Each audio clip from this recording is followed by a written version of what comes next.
Chapter 1. The Hook. I never believed in fate until the night a dying child was wheeled into my ER, and his father's eyes promised me I'd never leave his world alive if I failed. The hospital's fluorescent lights buzzed overhead as I finished my double shift, exhaustion settling into my bones like lead. I was peeling off my surgical gloves when the automatic doors exploded open. Not the usual chaotic rush of paramedics and gurneys, this was different. Wrong. 6 men in black suits flooded the emergency room, moving with military precision. They weren't hospital security. The way they scanned every corner, every exit, every face, these were predators assessing territory. My stomach tightened as I watched them form a perimeter around a 7th man who entered carrying a small bundle wrapped in a blood-soaked blanket. The child. Even from across the room, I could see the boy couldn't have been more than 5 years old. His skin had that grayish pallor I'd seen too many times before the color of life slipping away. But it was the man holding him who made my breath catch in my throat. He was tall, broad-shouldered, wearing a suit that probably cost more than my car. Dark hair swept back from a face carved from granite and shadow. But his eyes, God. His eyes were the most terrifying thing I'd ever seen. Black as midnight, hollow with a kind of desperate rage that made every instinct scream at me to run. "Someone help my son!" His voice cut through the chaos like a blade. Not a plea, a command. Dr. Morrison rushed forward, our head of pediatric trauma, with 2 other doctors flanking him. I should have stayed back, should have let the senior staff handle it, but something pulled me toward that child. Maybe the way his small hand clutched at his father's jacket, or the way his lips moved soundlessly, fighting for breath. "Gunshot wound to the chest," the man said, his voice steady despite the blood covering his hands. 15 minutes ago. He's losing too much. Blood. The doctors surrounded them, and I watched Morrison's face go white as he examined the boy. He looked up at the man, and I saw something I'd never seen in my mentor's eyes before. Fear. "Sir, we need to get him to surgery immediately, but I have to be honest with you. The bullet is lodged near his heart. The damage is extensive. Even if we operate, the chances, save him. 2 words, flat, final.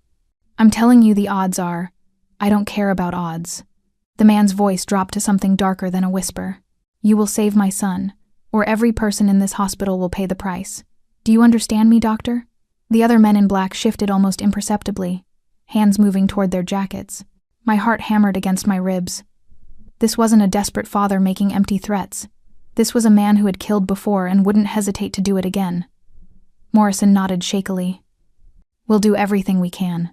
They started to move the boy toward surgery, and that's when I saw it, the flutter of his eyelids, the way his breathing had changed. Not improved. Worsened. "Wait!"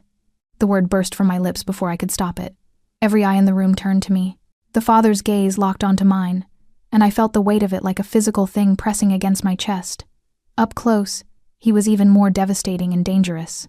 A scar cut through his left eyebrow, and his jaw was clenched so tight I could see the muscle jumping beneath his skin. "Who are you?" he demanded. "Elena Rossi. I'm a trauma nurse." My voice came out steadier than I felt. "Your son is going into shock. If we move him to surgery now, he won't survive the transport. We need to stabilize him first." Morrison shot me a warning glare. "Nurse Rossi, this isn't... Look at his breathing pattern. Look at his color." I stepped closer, knowing I was crossing a line but unable to stop. "He has maybe 3 minutes before his system shuts down completely. We need to intubate. Here. Now, get fluids running, and compress the wound to slow the bleeding before we even think about moving him." The father's eyes narrowed, studying me with an intensity that made my skin prickle. "You can do this?" "Yes." "Then do it." Morrison sputtered. "This is highly irregular," I said. "Do it." The father didn't even look at him. His gaze stayed locked on mine, and in that moment, I understood. He was choosing to trust me with the most precious thing in his world, and if I failed, I'd be the first to die. My hands moved on autopilot. I need an intubation kit, 2 large-bore IVs, O-negative blood, and gauze. Now. The next 3 minutes were the longest of my life. I worked with hands that didn't shake, inserting the breathing tube down the boy's tiny throat while his father watched my every movement. I could feel the heat of his body beside me, smell the mixture of expensive cologne and gunpowder that clung to him. The other men in suits had formed a tighter circle, blocking us from view of the rest of the ER. "What's his name?" I asked as I secured the tube and reached for the IV. Mateo. The father's voice cracked on the name. Just slightly, but I heard it. Mateo, I'm going to help you, I murmured to the unconscious boy. Stay with us, brave one. Stay with your papa. I got both IVs in, started the blood transfusion, and applied pressure to the wound site. The boy's color began to shift, just barely, from gray to pale. His vitals stabilized. Not good, but no longer dying within minutes. Now we can move him, I said. Morrison had been watching with wide eyes. That was impressive, Nurse Rossi, but I barely heard him. The father had placed his hand over mine where it pressed against his son's chest, his skin warm and rough with calluses. His fingers dwarfed mine completely. You saved him. His voice was raw. He's not saved yet. The surgery, you will assist in the surgery. I'm not a surgical nurse, His grip tightened. Not painful, but absolutely unbreakable. You will be in that operating room. You will watch over my son, and you will make sure he lives. Those are not requests. Before I could respond, Morrison interjected nervously. Sir, hospital protocol requires I own this hospital. The father finally looked away from me, fixing Morrison with a stare that could have frozen hell. I own the building next door. I own half the city council. Your protocol means nothing to me. She goes into surgery with my son, or no one does. The world seemed to tilt beneath my feet. Own the hospital? This man wasn't just wealthy. He was powerful in ways that made my blood run cold. What's your name? I heard myself ask. He turned back to me, and something flickered in those dark eyes. Almost like respect. Dante Armand. And you, Elena Rossi, just became the most important person in my world. They wheeled Mateo toward surgery, and I followed, my legs moving even though my mind screamed warnings. I just stepped into something I didn't understand, something dangerous and inescapable. As we passed through the surgical wing doors, I glanced back. Dante Armand stood watching me, surrounded by his men, backlit by the harsh emergency room lights. He looked like a king surveying his kingdom, or a devil guarding the gates of hell, and I had just agreed to walk through them. The doors swung shut behind me, and I knew with absolute certainty that my life would never be the same. Chapter 2. Fall into danger. The surgery lasted 6 hours. 6 hours of Dr. Morrison's hands shaking while he tried to extract a bullet lodged a centimeter from a 5-year-old's heart. 6 hours of me anticipating his every need, handing him instruments, monitoring Mateo's vitals, and feeling the weight of Dante Armand's presence like a living thing even though he wasn't in the room. But he was watching. I could feel it. Through the observation window above, his silhouette never moved, never wavered, just stood there for 6 solid hours, waiting to see if his son would live or die. Clamp, Morrison whispered, and I placed it in his palm before he finished the word. We worked in near silence. The surgical team was too terrified to speak, too aware that one wrong move could mean more than a medical mistake. I'd heard whispers in the scrub room before we started. Dante Armand, the Armand family. Words like syndicate and untouchable and blood had been murmured like prayers to ward off evil. I hadn't needed to hear the whispers to know what he was. When you grew up in my neighborhood, the old Italian district on the south side, you learned to recognize the markers. The expensive suits that somehow carried the scent of violence, the way men moved around certain people, like moons around a dark sun. The unspoken rules about which stores paid protection, which streets you didn't walk down after dark, which names you never spoke aloud. Armand was one of those names, and I'd just put myself directly in the center of his world. We're closing, Morrison finally announced, and I heard the collective exhale of relief from the surgical team. The bullet's out. The repair work is. It's good. Better than I expected. I looked down at Mateo's small face, peaceful now under anesthesia. He looked like any other child, innocent, vulnerable, not the son of a man who could buy and sell hospitals on a whim, not the heir to whatever bloody empire his father ruled. Will he make it? I asked quietly. Morrison met my eyes over his mask. Because of what you did downstairs, stabilizing him? Yes, he'll make it. But Elena, his voice dropped lower. Be careful. These people, they're not like us. They don't think like us. You did an incredible thing tonight, but don't let it trap you. Too late, I thought. I could already feel the bars of the cage closing around me. We moved Mateo to the pediatric intensive care unit, into a private room at the end of the hall, or what had been a regular room, an hour ago. By the time we wheeled Mateo in, It had been transformed into something else entirely. 2 men in black suits stood outside the door. Another 2 were positioned at the end of the hallway. Inside the room, someone had brought in a leather armchair that looked like it cost more than my annual salary, positioned beside the bed. Fresh flowers stood on every surface. White roses, dozens of them. The hospital equipment had been supplemented with additional monitors, top-of-the-line models I'd only seen in medical journals. And Dante Armand sat in that leather chair, his elbows on his knees, his head bowed as if in prayer. He looked up when we entered, and I saw something in his face that made my chest tighten. The hard mask had cracked, just slightly, revealing the raw anguish beneath. He looked like a man who'd been holding his breath for hours and had finally remembered how to exhale. "He's stable," Morrison said quickly. "The surgery was successful. We'll need to monitor him closely for the next 48 hours, but barring complications, your son should make a full recovery." Dante stood slowly, his eyes never leaving Matteo's face. He walked to the bedside, and I watched his hand, that same hand that had threatened an entire hospital, reach out to gently, so gently, brush a strand of dark hair from his son's forehead. "Leave us," he said, not looking at any of us, "all of you except Elena." Morrison opened his mouth to protest, then thought better of it.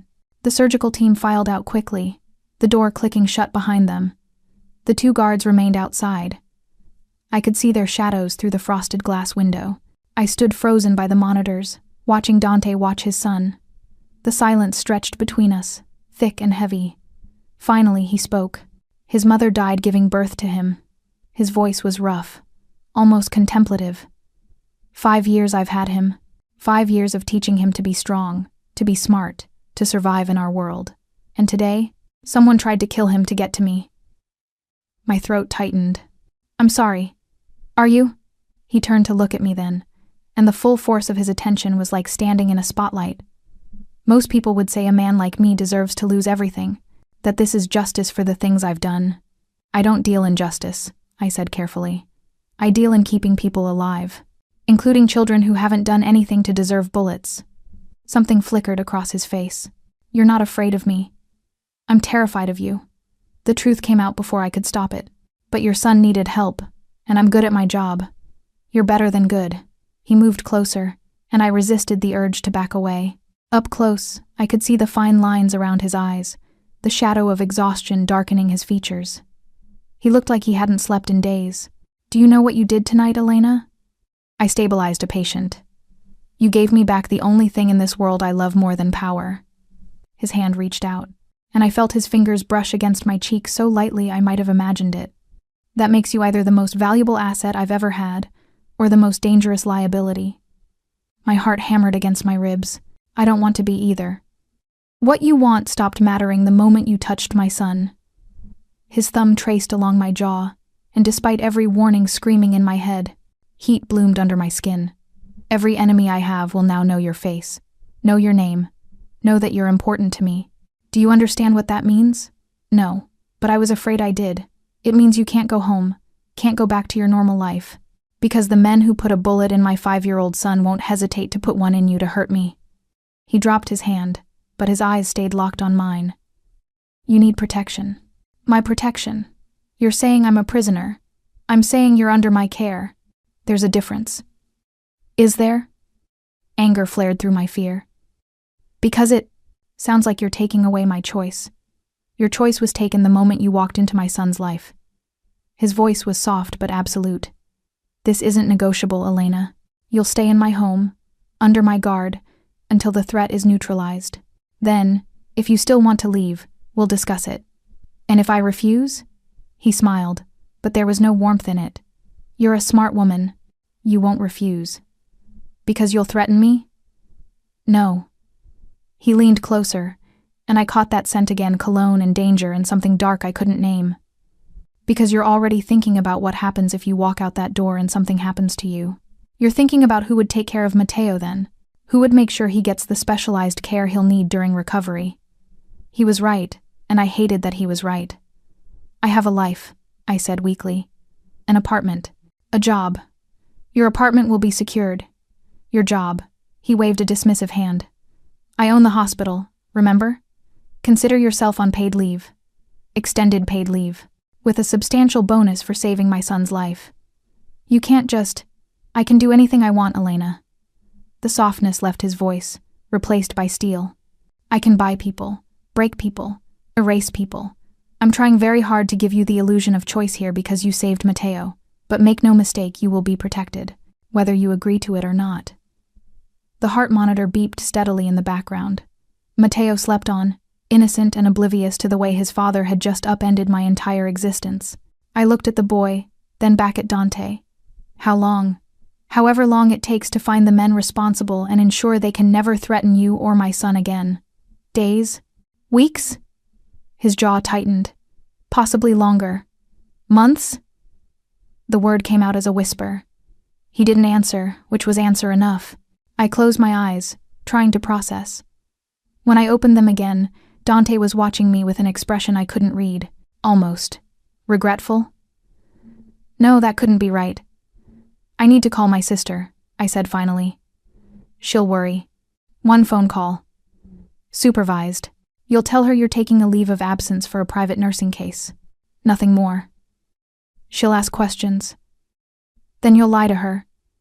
He moved back to Mateo's bedside, dismissing me. Welcome to my world, Elena, where everyone lies to protect the people they love. A knock on the door interrupted us. One of the guards entered, spoke quietly to Dante in rapid Italian. I caught only a few words, my Italian was rusty, learned from my grandmother before she died, but I heard enough. Nemico, enemy, trovato, found, and then one word that made my blood run cold. Morto, dead. Dante's expression never changed, but I saw his hand curl into a fist at his side. He nodded once, and the guard left.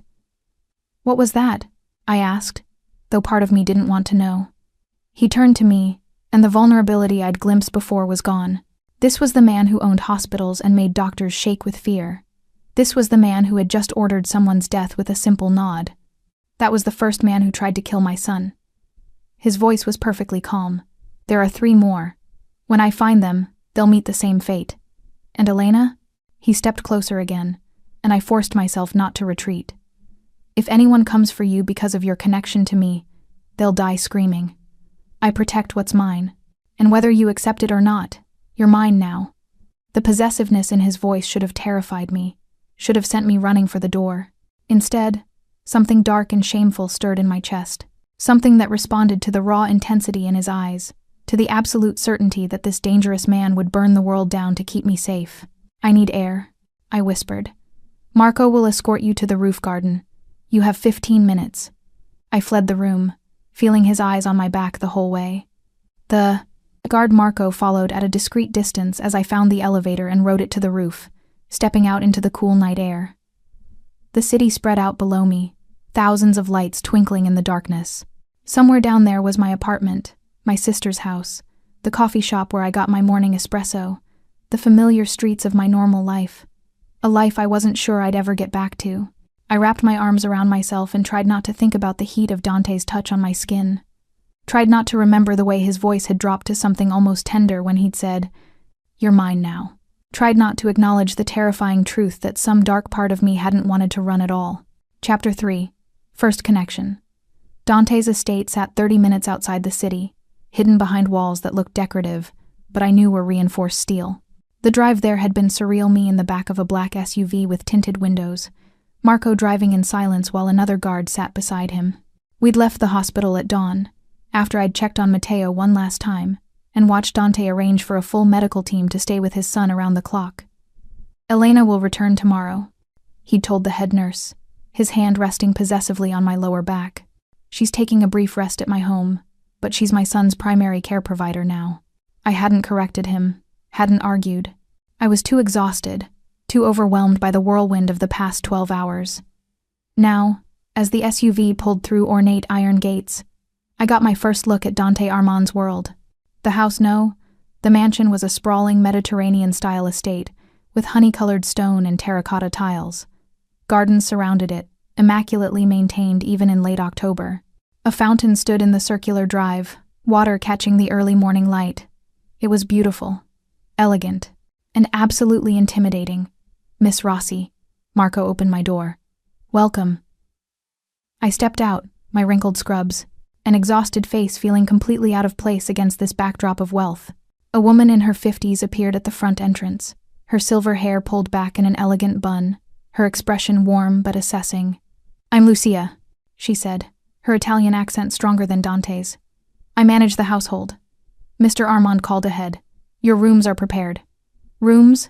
I followed her inside, through a foyer with marble floors and a chandelier that probably cost more than my car. "I only need one." "Mr. Armand has given you the East Wing guest suite. Bedroom, bathroom, sitting room, and private balcony." Lucia led me up a sweeping staircase. "He thought you'd be more comfortable with space. Or he wanted to keep me contained in a specific area," I thought, but didn't say. The suite was stunning, all cream and gold tones, with French doors opening onto a balcony that overlooked the gardens. A king-sized bed dominated the bedroom, already turned down with fresh linens. Through another door, I glimpsed a bathroom with a tub big enough to swim in. "There are clothes in the closet," Lucia continued. "Mr. Armand had them brought in this morning. If anything doesn't fit or suit your taste, let me know and I'll arrange replacements." I opened the closet and stared. Designer labels I'd only seen in magazines. Dresses, slacks, blouses, even casual wear, all in my size. "How did he, Mr. Armand is very thorough." Lucia's expression softened. "He said you saved his son's life. In this house, that makes you family." Family. The word settled over me like a heavy blanket. "I'm not. I'm just a nurse. I did my job."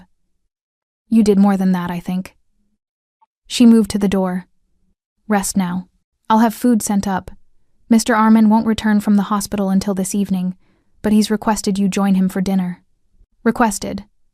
Not ordered. The illusion of choice again. After Lucia left, I stood in the center of that beautiful room and felt the full weight of what had happened crash over me. 24 hours ago, I'd been a normal nurse, living a normal life. Now I was trapped in a mansion, wearing clothes bought by a man who killed people with a nod. Waiting to have dinner with him like this was some twisted fairy tale.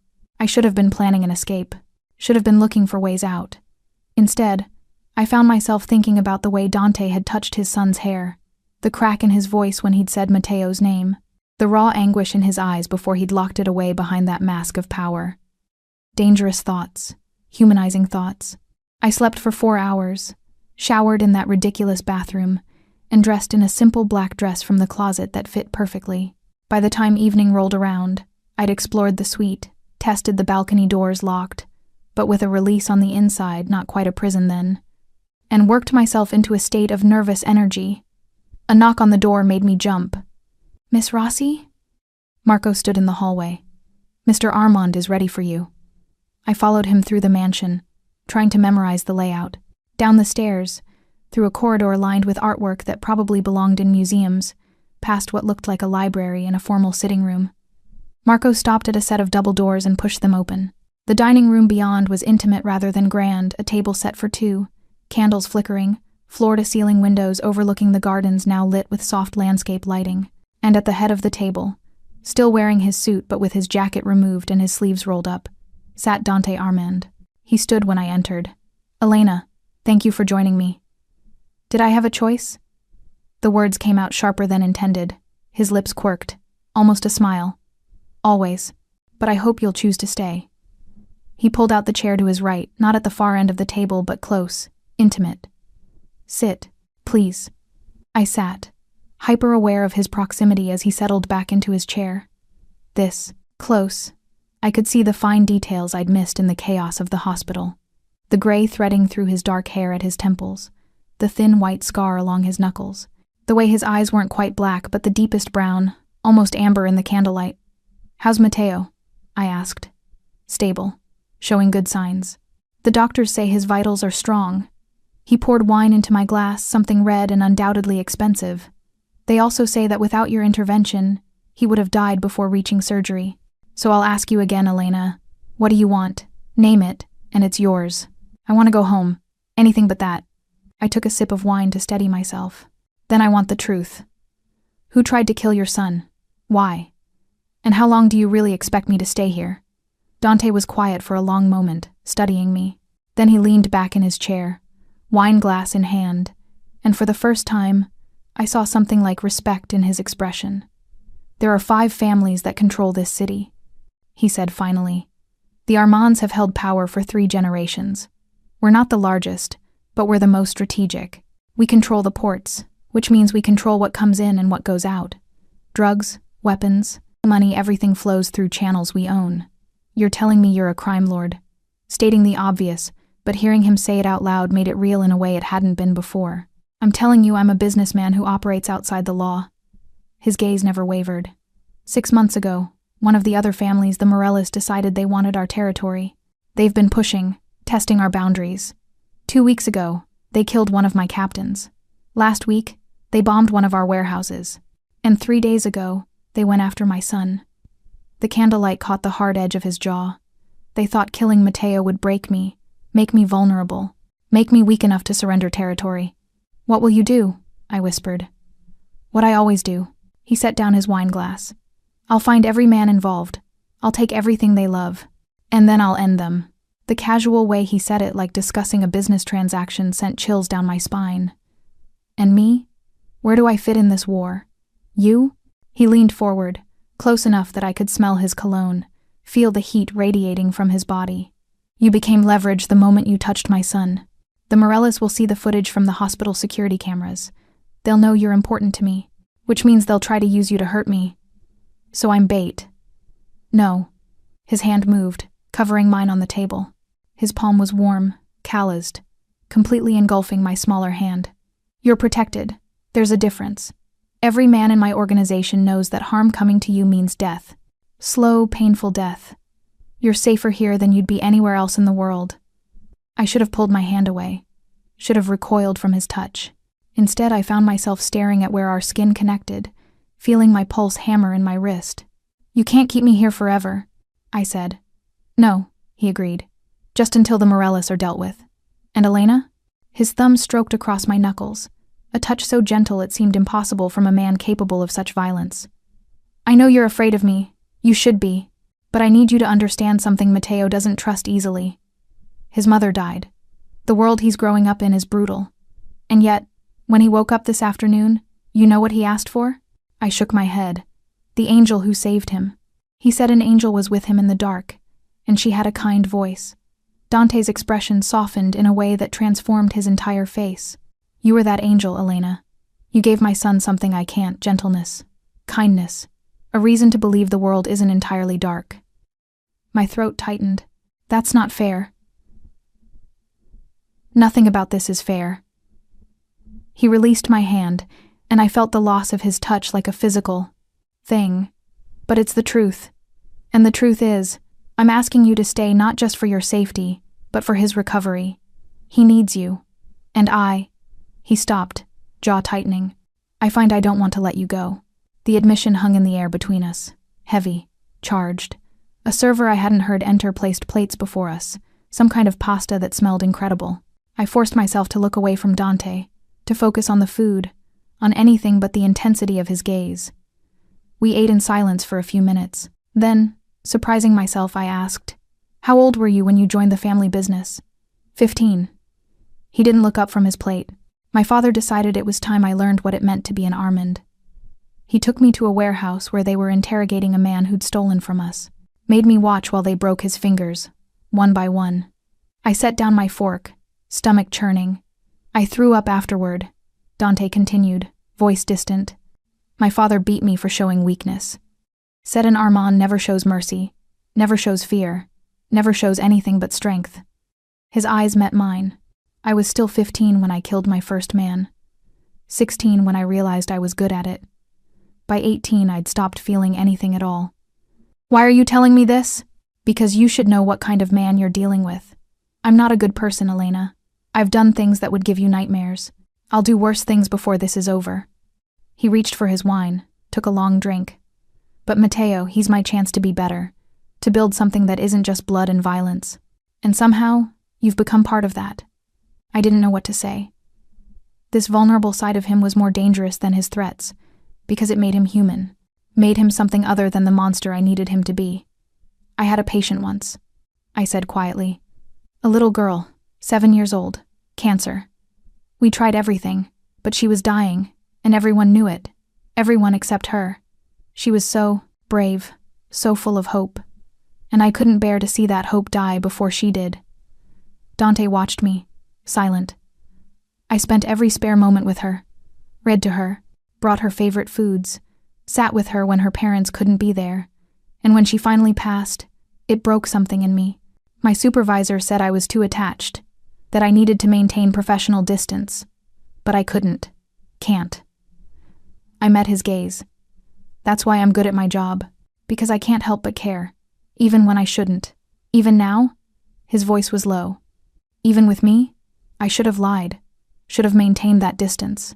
Instead, I found myself saying, I don't know, you terrify me. The things you've done, the things you're capable of, I should run as far from you as possible. But when I see you with Matteo, when I hear the pain in your voice, I trailed off, not sure how to finish. Dante stood abruptly, and for a moment, I thought I'd made him angry. Then he was beside my chair, pulling it out, helping me to my feet with a hand that was gentle despite its strength. Come with me, he said. There's something I want to show you. He led me through the mansion to a room I hadn't seen before. His study, I realized as he opened the door. Dark wood, leather furniture, walls lined with books. But it was the far corner that made my breath catch. A small fort made of blankets and pillows. Children's books scattered around it, and in the center, a stuffed lion with a missing eye. Matteo's favorite spot, Dante said quietly. When he's here and I have to work, he builds his fort and reads. Says the lion protects him while I'm busy protecting everyone else. He picked up the worn stuffed animal, cradling it like something precious. I gave this to him when he was 2. He's never slept without it. And right now it's sitting in my study instead of with him at the hospital because I can't. His voice broke, just slightly, and the mask cracked wide open. Without thinking, I moved closer. Dante, he turned to me, and the anguish in his face was raw and real and devastating. I almost lost him, Elena. I almost lost the only good thing I've ever done in this life. And I don't know how I can't. I reached up, cupping his face with both hands.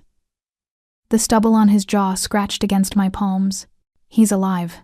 He's going to be okay. You saved him by getting him to the hospital. I just helped. You did more than help. His hands came up to cover mine, holding them against his face like he was drowning and I was the only thing keeping him afloat. You gave him back to me. How do I repay that kind of debt? You don't, I whispered. You love him. You keep him safe. You be the father you said he needs. Something shifted in his expression. The anguish receded, replaced by something intense and heated and directed entirely at me. His hand slid from mine to my wrists, then up my arms, pulling me closer until barely any space remained between us. Elena. My name was a prayer and a curse on his lips. Tell me to stop. I should have. Every rational thought screamed at me to step back, to put distance between us, to remember who and what he was. Instead, I heard myself whisper, I can't. He kissed me. Not gentle, not soft, but consuming. His mouth claimed mine with a hunger that stole my breath, his hands sliding into my hair, tilting my head back to deepen the kiss. I gasped against his lips, and he took advantage, tasting me, devouring me, until I couldn't remember why this was wrong. My hands fisted in his shirt, pulling him closer even as my mind screamed warnings. He tasted like wine and danger, and something dark that called to a part of me I'd never acknowledged before. His body was solid against mine, all hard muscle and controlled power, and I felt myself melting into him. When he finally pulled back, we were both breathing hard. His forehead rested against mine, his hands still tangled in my hair. This is insane, I whispered. Yes, you're a criminal. You've killed people. Yes, I should hate you, but you don't. Not a question. A statement of fact. And God help me, he was right. A phone buzzed somewhere, shattering the moment. Dante cursed in Italian, releasing me to pull out his cell. His expression hardened as he read the message. What is it? I asked. The Morellis know about you. He looked up, and the vulnerable man from moments ago was gone, replaced by the dangerous crime lord. They've put a price on your head. $500,000 to whoever brings you to them alive. Fear flooded through me, cold and sharp. What does that mean? It means, his jaw clenched, it means you don't leave this estate. Not for anything. Not even to see Matteo until I've dealt with this threat. But he needs He needs you alive more than he needs you at his bedside." Dante pulled me against him again, but this time it was protective rather than passionate. "I will end this, Elena. I will make the Morellis regret ever speaking your name. But until then, you stay here where I know you're safe." I wanted to argue, wanted to protest. But with his arms around me and the memory of his kiss still burning on my lips, all I could do was nod and wonder what the hell I was becoming. Chapter 4. Rising Stakes. 3 days passed in a surreal haze of luxury and captivity. True to his word, Dante didn't allow me to leave the estate. He'd arranged for video calls so I could check on Matteo, the little boy's face lighting up every time he saw me on the screen, asking when his angel was coming back. Each call broke my heart a little more. Dante himself was gone most of the time, leaving before dawn and returning after dark, sometimes covered in blood he didn't bother to explain.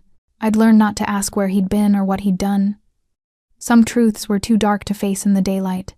But the nights were different. He'd appear at my door around 10, still in his suit, but with the tie loosened, exhaustion etched into every line of his face. We'd share dinner in that intimate dining room, talking about everything except the violence that filled his days. He asked about my childhood, my parents who died in a car accident when I was 19, my sister Maria who taught kindergarten and knew nothing about where I really was. And I asked about his son, about the boy Matteo had been before bullets and fear had touched his life. Dante's face transformed when he spoke about him, harsh lines softening, dark eyes warming with something close to joy. We never kissed again, but the tension between us grew with every passing day, thick and electric, until I found myself waiting for his arrival, like it was the only moment that mattered. On the 4th night, everything changed. I was on my balcony, watching the stars, when I heard raised voices from somewhere below, Italian, rapid, and angry. I pressed closer to the railing, trying to make out words. "Too dangerous. I don't care, we need to." Dante's voice cut through, sharp as broken glass. "Get out. All of you. Now." Silence. Then footsteps, multiple sets, moving away. I heard the front door slam. An hour later, Dante appeared at my suite, but this time was different. His jacket was gone, his white shirt stained with blood, fresh blood, still wet. His knuckles were split and bleeding, and his eyes held a wildness I hadn't seen before, something barely contained and utterly deadly. "Dante?" I moved toward him instinctively. "What happened? Are you hurt?" "Not my blood." He leaned against the doorframe like it was the only thing holding him up. "I found the second man, the one who pulled the trigger on Matteo." My stomach turned. "And? He's dead, slowly, painfully, the way he deserved." No emotion in his voice, just facts. But before he died, he told me something. I waited, heart pounding. "There's a 5th man, someone I didn't know about, and he's the one who paid the Morellis to kill my son." Dante's hands curled into fists at his sides. "Someone close to me, someone in my own organization." "A traitor," I whispered. "A dead man walking." He pushed off the doorframe, stalking into my room with predatory grace. "But until I find him, no one is safe. Not Matteo, not you, not anyone connected to me." He stopped in front of me, close enough to touch. Up close, I could see the wildness in his eyes wasn't just rage, it was fear. Raw, primal fear for his son, for me. "I should never have brought you into this," he said roughly. "Never should have made you a target, but God help me, Elena. I can't regret it. Because having you here, knowing you're safe under my roof, it's the only thing keeping me sane right now." "Your hands," I said softly, reaching for them. "Let me clean them." He let me lead him to the bathroom, let me sit him on the edge of the massive tub while I gathered supplies from the medical kit I'd requested days ago. I worked in silence, cleaning the blood from his split knuckles, treating the wounds with antiseptic that I knew must sting, but he never flinched. "I broke my hand on his face," Dante said quietly. "The man who shot Matteo. I couldn't stop hitting him, couldn't stop until..." He exhaled sharply. "My men had to pull me off, said I'd lost control. They were right." I wrapped gauze around his knuckles, my fingers gentle. "You love your son. Anyone would understand. Would you? If you knew the things I did to him before he died?" His eyes met mine, dark and haunted. "If you knew I made it last hours? That I enjoyed hearing him scream?" I should have been horrified, should have recoiled. Instead, I cupped his face the way I had in his study. I know you're capable of terrible things. You've never pretended otherwise. But I also know you're capable of love, Dante. I see it every time you look at Matteo. Every time you talk about keeping him safe. Love and violence, he murmured. That's all I know how to give. Then it's a good thing I'm harder to break than I look. Something flickered in his expression, surprise. Maybe, or respect. His hand came up to cover mine against his cheek, and I felt the warmth of his skin, the rough stubble of his jaw. You shouldn't be here, he said. Shouldn't be touching me with hands that save lives while mine only know how to take them. And yet here I am. Here you are. His thumb brushed across my lips, a touch so light it was almost reverent. My beautiful contradiction. My angel in a devil's house. He stood, and suddenly I was acutely aware of how small the bathroom felt with him in it, how his body seemed to fill every inch of space, radiating heat and danger and want. I should go, he said, but he didn't move. You should. I agreed, but I didn't step back. The air between us crackled with tension. His eyes dropped to my mouth, then lower, taking in the silk robe I'd changed into after my shower. It was one of the items from the closet, expensive, elegant, and suddenly feeling far too revealing. Elena! My name was a warning. Tell me to leave. I can't. Tell me you don't want this. That you don't feel what I feel every time I'm near you. I can't do that either. He moved so fast I barely registered it. One moment he was standing by the tub. The next his hands were on my waist, lifting me onto the marble counter. He stepped between my legs, his body pressing against mine in a way that made my breath catch. This is dangerous, he growled against my throat. I'm dangerous. I know. My hands found his shoulders, feeling the tension coiled in every muscle. I could hurt you. Not physically, but I could ruin you for normal life. Make it so you can never go back to who you were before. Maybe I don't want to go back. His control snapped. He kissed me like a man drowning, desperate and consuming. His hands slid up my sides, one tangling in my hair while the other gripped my hip, pulling me closer until no space existed between us. I gasped into his mouth, and he took advantage, tasting me with a hunger that bordered on savage. My robe loosened, and his hand found bare skin, palm hot against my ribs. I should have stopped him, should have remembered all the reasons this was wrong. Instead, I pulled him closer, arching into his touch, wanting more even though I knew more would destroy me. A loud crash from somewhere in the house shattered the moment. Dante jerked back, instantly alert. His hand moved to the small of his back, a gun I hadn't known he was carrying. Stay here. What? Stay. Here. He was already moving toward the door. All business now. The passionate man replaced by the lethal predator. Lock the door behind me. Don't open it for anyone but me. Then he was gone, leaving me sitting on the bathroom counter, robe askew, heart racing, and utterly terrified. I heard footsteps running, shouts in Italian, then gunshots. 3 sharp cracks that made me flinch, hands flying to my mouth to stifle a scream. Silence. Long, terrible silence. I slid off the counter, legs shaking, and moved to the door. Locked it the way Dante had ordered. Then I waited, listening to my own heartbeat thunder in my ears. Minutes passed like hours. Finally, a knock. Elena, it's me. Dante's voice. I unlocked the door, yanked it open, and froze. He stood there, gun still in hand, a spray of blood across his shirt that definitely wasn't his. Behind him I could see Marco and 2 other guards dragging someone away. What happened? My voice came out as a whisper. The traitor tried to get to you. Dante's expression was carved from stone. He made it past the perimeter, past my guards, all the way to the hallway outside your room. Horror washed through me. Is he dead? Very. He holstered the gun, but his hands were shaking slightly, the only sign of emotion. If I'd been anywhere else, if I hadn't been here with you, he didn't finish, didn't need to. You saved me, I said. I almost got you killed. He stepped into the room, and I saw the truth beneath the cold mask. He was terrified. For me. This is my fault. All of it. The Morellis, the traitor. The price on your head, you're in danger because of me. I'm alive because of you. Tonight. But what about tomorrow? Next week? He grabbed my shoulders, not rough but firm. I can't lose you, Elena. I can't.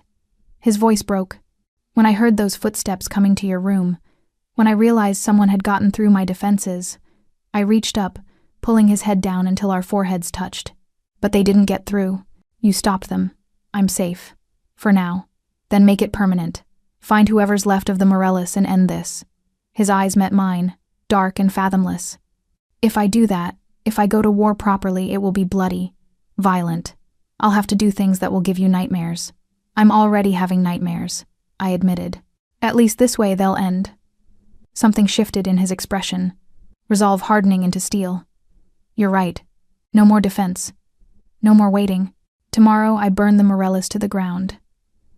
He cupped my face. And when it's done, when you're truly safe, when it's done, we'll figure out what this is between us. You'd still want me? Knowing what I'm about to do? I didn't answer with words. Instead, I kissed him, pouring everything I couldn't say into the press of my lips against his. Fear and desire and acceptance and surrender. When we broke apart, his eyes held a promise that was equal parts threat and devotion. Go to war, I whispered. Do what you have to do, but come back to me. Always, he swore. I'll always come back to you. He left me then, striding out with purpose, already barking orders into his phone. I heard the house come alive, men gathering, weapons being distributed, vehicles starting. And I stood in my beautiful prison, knowing that by tomorrow, the man I was falling for would have blood on his hands that no amount of cleaning could ever wash away. Knowing that somehow, impossibly, I didn't care. Chapter 5. Power and Intimacy. I woke to silence. Complete, absolute silence that felt wrong after days of constant guards, distant conversations, the ambient sounds of Dante's war machine preparing for battle. Pale morning light filtered through the gauze curtains. I sat up, heart pounding, listening. Nothing. The mansion felt empty in a way it never had before. Where was everyone? I threw on jeans and a sweater from the closet and ventured into the hallway. Empty. Down the stairs empty. Even Lucia was nowhere to be found. My phone, the one Dante had given me with a single number programmed in, sat on the kitchen counter. I grabbed it, called him. It rang once before going to voicemail. His voice, clipped and professional. Leave a message. Dante, where is everyone? Call me back. I hung up, unease crawling up my spine. Had something happened? Had the Morellis struck back? Was he no? I couldn't think like that. I made coffee with shaking hands, tried to distract myself by watching the news. Nothing about gang violence or shootings. That had to be good, right? 2 hours passed. No call back. No sounds of anyone returning. By noon, my anxiety had transformed into anger. He'd left me here alone, unguarded, with no explanation. After everything he'd said about protection, about keeping me safe, the front door opened. I was out of the kitchen in seconds, ready to demand answers. Then I saw him. Dante stood in the entryway, and he looked like he'd walked through hell. His suit was rumpled, blood-stained, torn at the shoulder. Dark circles shadowed his eyes. Bruises marked his jaw. But he was alive, standing, whole. Elena. Relief flooded his voice. Thank God. Where have you been? I crossed to him, hands reaching for his face to assess the damage. What happened? Why didn't you call? It's done. He caught my hands, holding them against his chest. I could feel his heart racing beneath my palms. The Morellis, every lieutenant, every soldier who was involved in the attack on Matteo, they're gone. Finished. The casual way he said it, like he was discussing a completed business deal rather than mass murder. How many? I heard myself ask. Does it matter? Yes. His jaw tightened. 14 men. I gave the others a choice: join me or flee the city. Most ran. His eyes met mine, unflinching. I told you it would be bloody. I should have felt horror. Revulsion. Instead, all I felt was relief that he was standing here, safe, returning to me like he'd promised. You're hurt, I said, noticing the way he favored his left side. Cracked rib. Maybe 2. Nothing serious. Let me see. Elena, let me see Dante. He exhaled, a sound caught between frustration and surrender, then let me lead him to the kitchen. I helped him ease out of his jacket and button-down shirt, revealing a torso that was all lean muscle and angry bruises. A cut along his ribs was still seeping blood. This needs stitches, I said, falling into nurse mode. Where's the medical kit? Upstairs. But no arguing. Sit. To my surprise, he obeyed, settling onto one of the kitchen stools while I retrieved supplies. When I returned, he was watching me with an expression I couldn't quite read. "Why aren't you afraid of me?" he asked quietly. "After what I just told you. After what I am." I cleaned the wound carefully, feeling him tense beneath my touch. "I don't know. Maybe I should be. Maybe there's something wrong with me that I'm more concerned about your cracked ribs than the men you killed last night." "There's nothing wrong with you.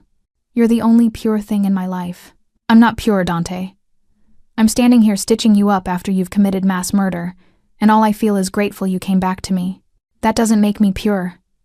His hand caught my wrist, stilling my movements. "It makes you mine."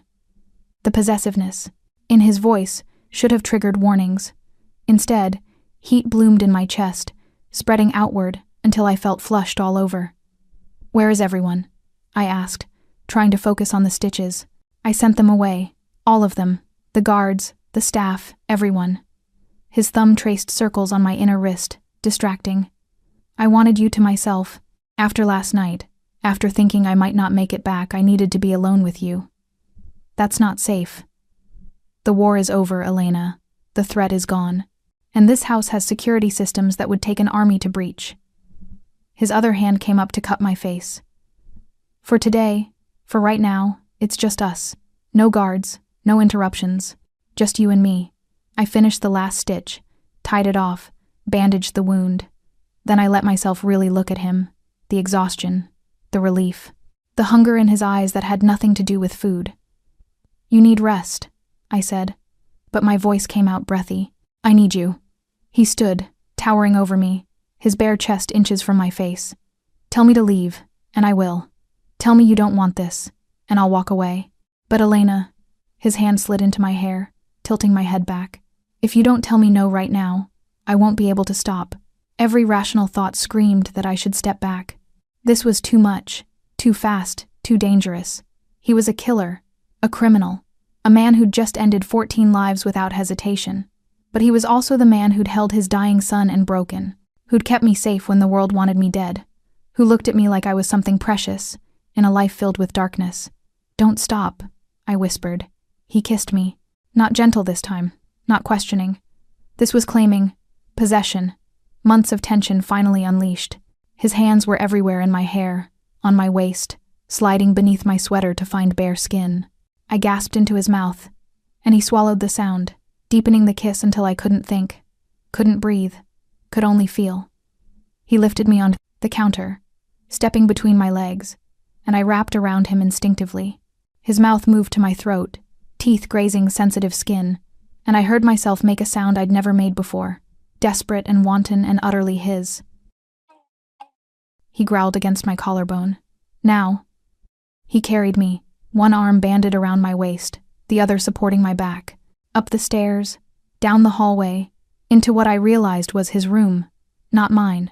Bigger, darker, dominated by a massive bed with black silk sheets. He laid me down like I was something breakable, then stood back, chest heaving, eyes dark with want and restraint.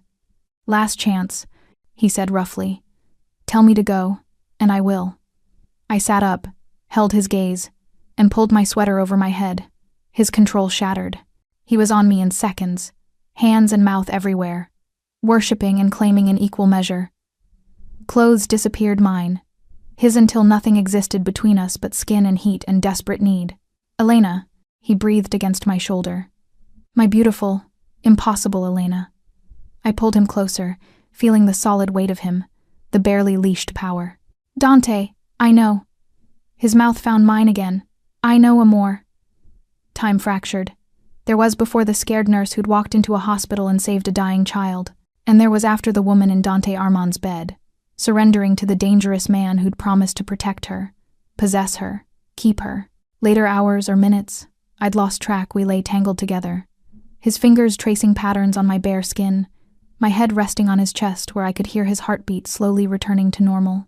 "I should feel guilty," I murmured, "for wanting this, for wanting you. But you don't." "Not a question. No." I tilted my head to look at him. "Does that make me a bad person?" "It makes you human." He kissed my forehead. And it makes you mine. Completely, utterly mine. Possessive. Always. With everything I care about.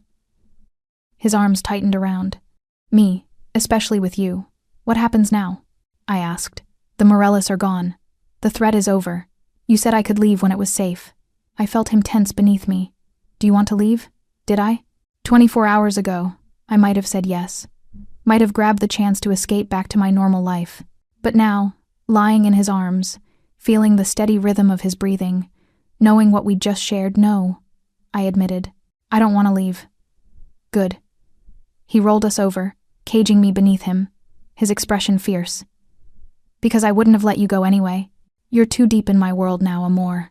Too tangled up in my life. In Mateo's life. His mouth brushed against mine.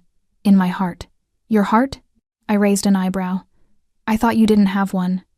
Neither did I. His smile was crooked, almost vulnerable. Then you walked into my son's hospital room and proved me wrong. My phone buzzed from somewhere on the floor, his, probably, having fallen from his discarded pants. He growled in annoyance but reached down to grab it. His expression changed as he read the screen. It's the hospital. Mateo wants to talk to you. He answered, switching it to video. Mateo's face appeared, pale but smiling, his dark eyes so much like his father's, bright with excitement. Elena, Papa said, the bad men are gone. Does that mean you can come see me now? I felt Dante's arm around my waist, holding me close as we both looked at the screen.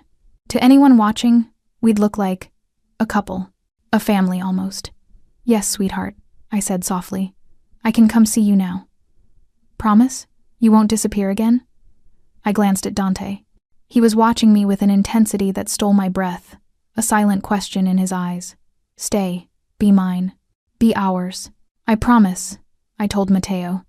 I'm not going anywhere. The boy's grin could have lit the city. Papa, did you hear? Elena's staying. I heard, Piccolo. Dante's voice was rough with emotion. We're very lucky, aren't we? The luckiest. After we ended the call, Dante pulled me back against him, his face buried in my hair. Thank you, he murmured. For staying. For choosing us. I haven't said. You just did. To him. To me. He turned me to face him. I know this is insane. I know I'm asking you to step into a world of darkness. But Elena, I swear to you I will spend every day proving you made the right choice.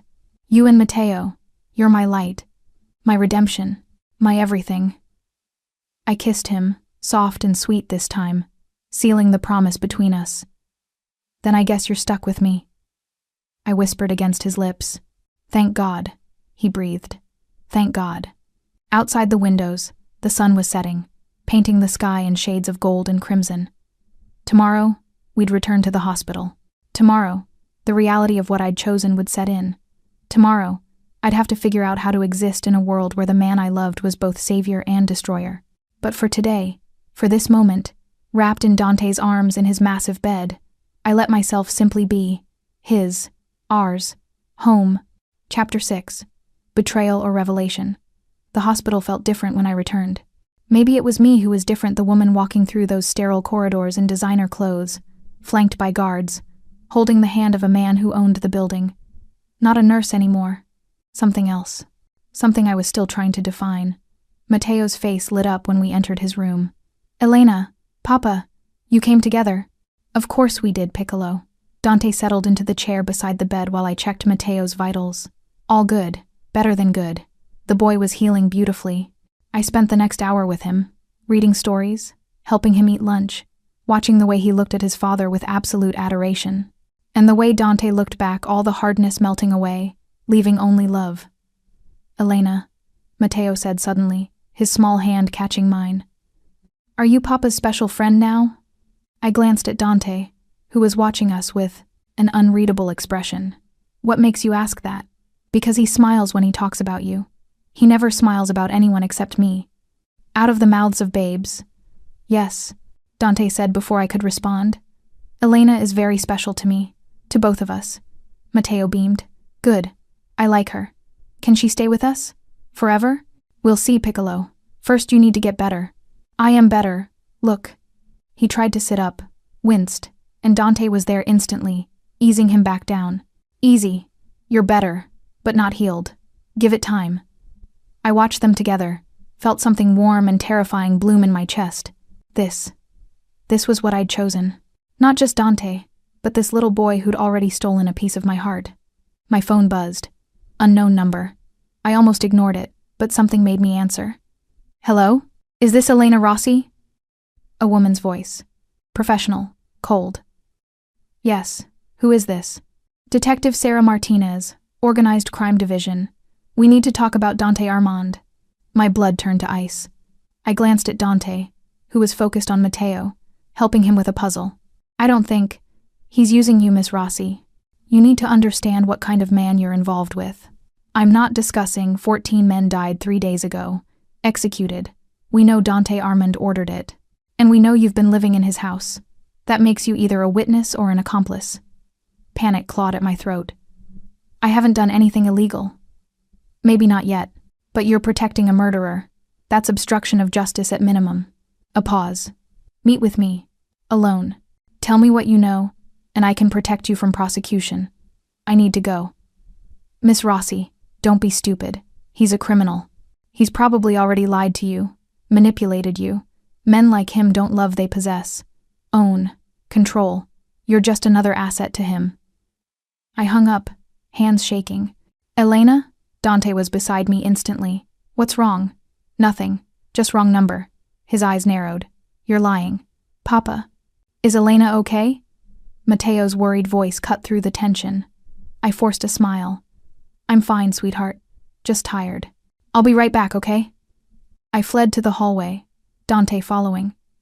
Once we were out of Matteo's earshot, his hand gripped my arm, not painful, but firm.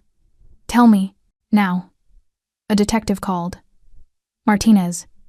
She knows about the Morellas. She wants me to meet with her. His expression went cold. Lethal. What did you tell her? Nothing. I hung up. But Dante, I looked at him, really looked at him. She called you a murderer, said I was protecting a criminal. Is she wrong? You know what I am. I know you've killed people, but 14 men, Dante? You executed 14 men? Yes. No hesitation. No remorse. I told you it would be bloody, but 14. They tried to kill my son. His voice rose, then dropped to something deadly quiet. They tried to kill you. Put a price on your head. You want me to feel guilty for ending the men who would have raped you, tortured you, killed you if they'd gotten the chance? I flinched. Don't. Don't what? Don't tell you the truth about what would have happened? You think the Morellas would have been kind? He stepped closer, crowding me against the wall. They would have hurt you in ways that would have broken your mind just to punish me. And you want me to regret stopping them? To regret protecting what's mine? I'm not yours, I shot back, anger overriding fear. I'm not property you can claim and defend like territory. Aren't you? His hand cupped my face, thumb tracing my lips. You're in my bed, in my life, in my son's heart. You're mine, Elena, whether you want to admit it or not. This is insane. Yes. He leaned in, his breath hot against my ear. But you chose it. You chose me. You don't get to act surprised now because reality is ugly. I pushed at his chest, needing space. The detective said I could be charged. Obstruction. Accessory. She wants me to testify against you. Something flickered in his expression. And will you? What? Will you betray me? Turn me in to save yourself? His voice was perfectly calm, but I saw the tension in his shoulders, the way his hands had curled into fists. Because if you do, Amore, I'll go to prison. Matteo will lose his father, and you'll spend the rest of your life wondering if you made the right choice. Don't put that on me. I'm not. I'm asking a simple question. Are you with me or against me? I stared at him, this dangerous, complicated man who'd turned my life upside down. If I testify, you'll be arrested. Yes.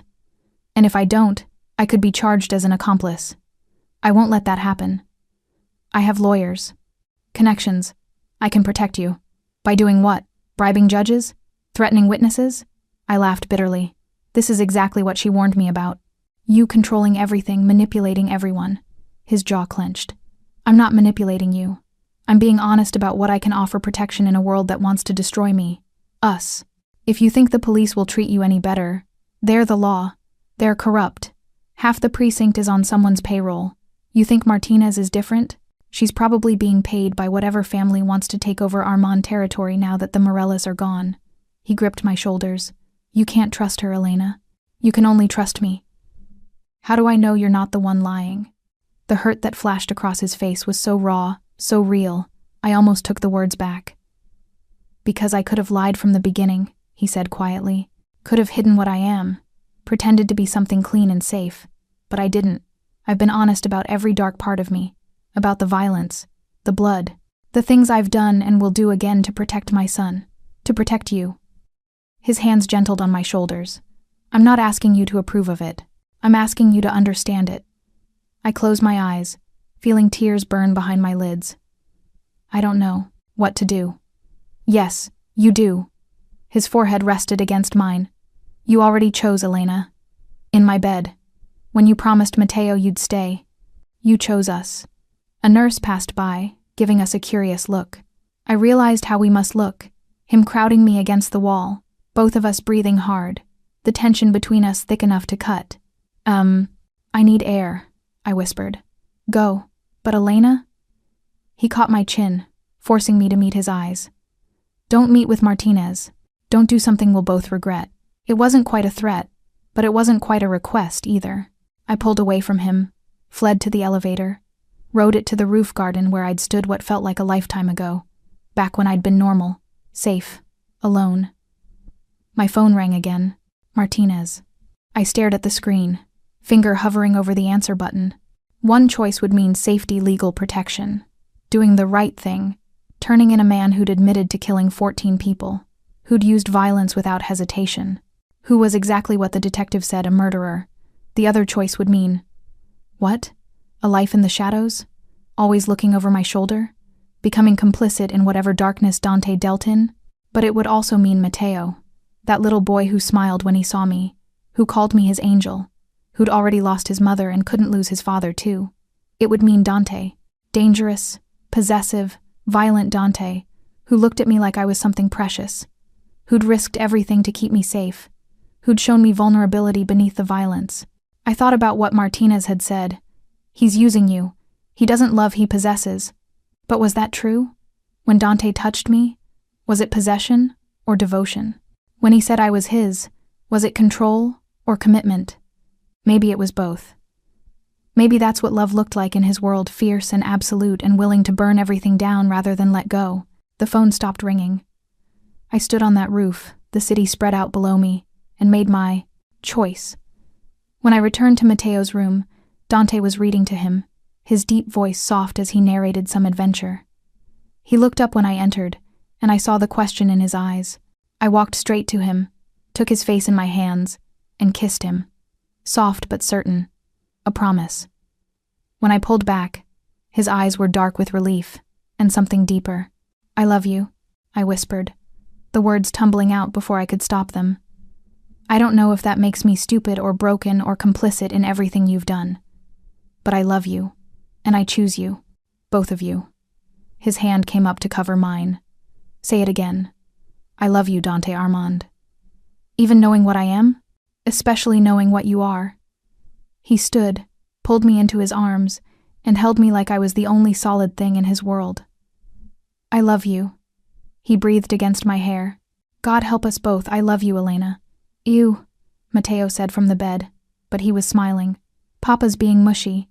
We both laughed, the tension breaking. Dante kept one arm around me as he turned to his son. Better get used to it, Piccolo. Elena's staying. For good. Promise? Mateo looked at me with those big, dark eyes. Promise, I said. And I meant it. For better or worse, for violence and tenderness, for darkness and light, I was his. Theirs. My phone buzzed again. Martinez. I looked at Dante, saw him watching me, waiting. I declined the call, blocked the number. No regrets? He asked quietly. Not yet, I said. Ask me again in 50 years. His smile could have melted steel. Deal. Outside, the sun was setting. Tomorrow, there would be consequences. Tomorrow, Martinez would probably come looking for me in person. Tomorrow, I'd have to figure out how to live with the choice I'd made. But tonight, Wrapped in Dante's arms with Matteo's laughter filling the room, I let myself believe we could survive anything, even the truth. Chapter 7. Confrontation. 3 days later, Detective Martinez showed up at Dante's estate. I was in the Bly garden with Matteo, finally released from the hospital with strict orders for rest and recovery. We'd been reading under the shade of an old oak tree, his head resting against my shoulder, when I heard the commotion at the front gate. Raised voices. Dante's cold and commanding. A woman's, sharp and insistent. "Stay here," I told Matteo, standing.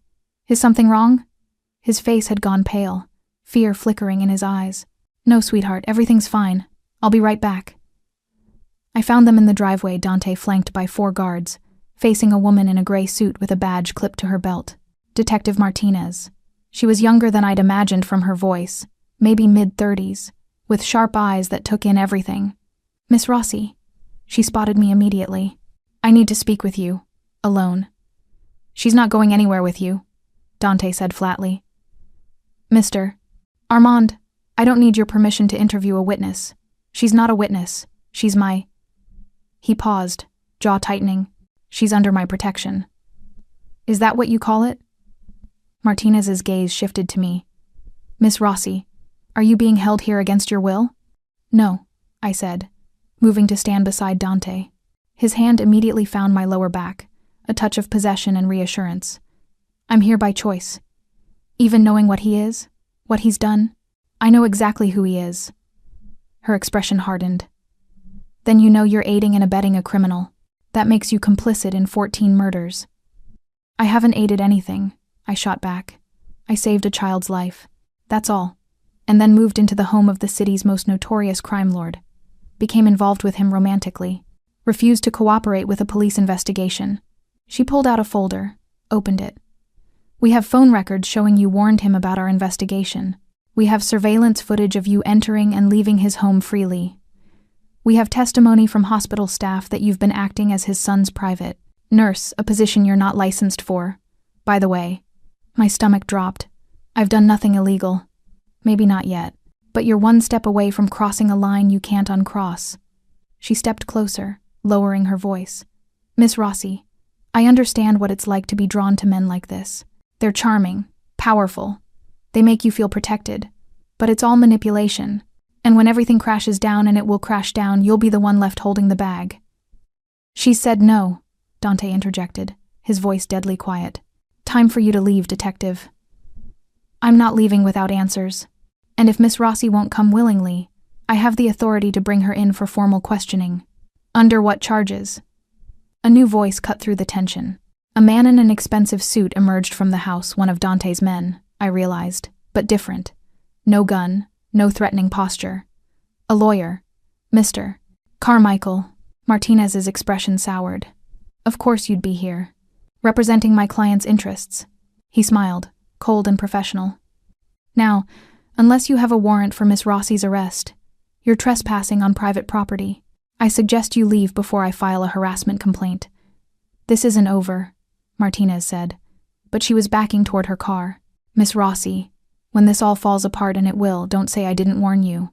She left, tires spitting gravel. The silence that followed was heavy. "Inside," Dante said. "Now." His study, the same room where we'd first kissed, where I'd seen the blanket fort and the stuffed lion. Now it felt different, darker, more dangerous. "They're building a case," Carmichael said, pulling out documents. "Federal prosecutors have been investigating the armed organization for 6 months. Martinez is working with them. And Elena," he looked at me, "you're their way in. They think if they pressure you enough, you'll break. Give them something they can use against Dante." "I don't know anything."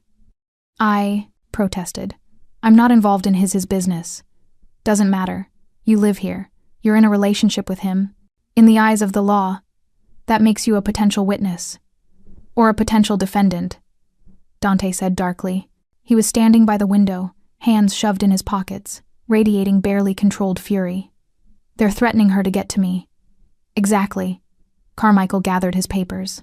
"I can fight this, but Elena needs to be prepared. They might issue a subpoena, bring her in for grand jury testimony." "What does that mean?" My voice came out small. "It means you'd be required to testify under oath about everything you've seen and heard.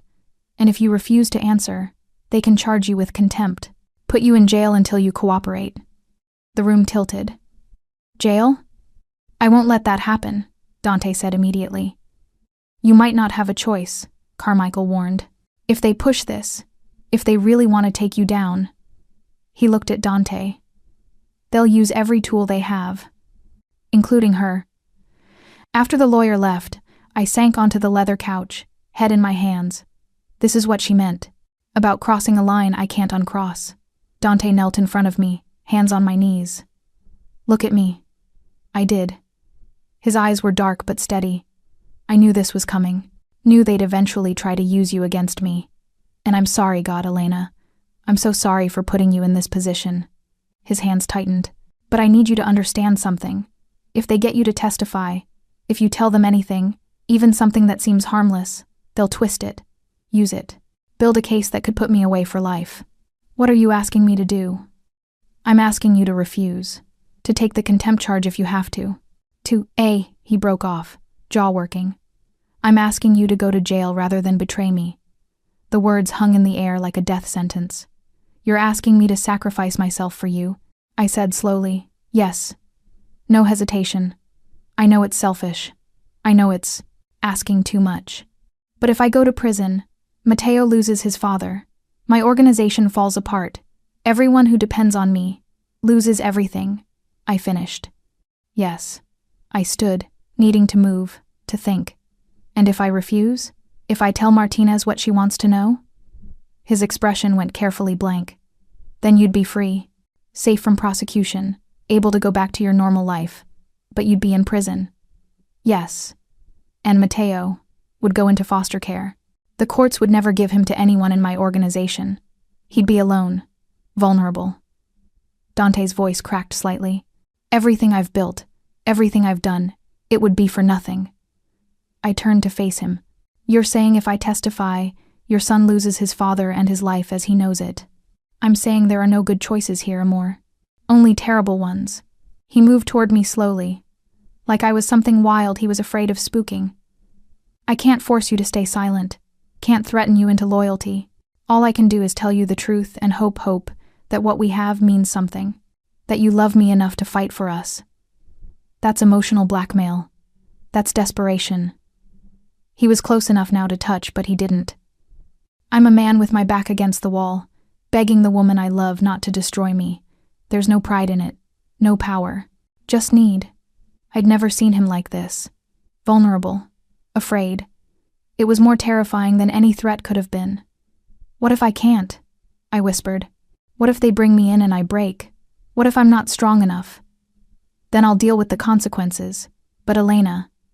His hand finally reached out, cupping my face. "I don't think you'll break. I think you're the strongest person I've ever met.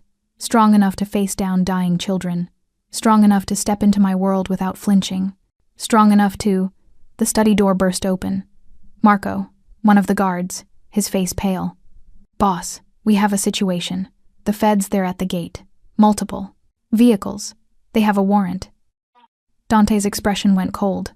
"For what?" "Your arrest. And hers." Marco looked at me.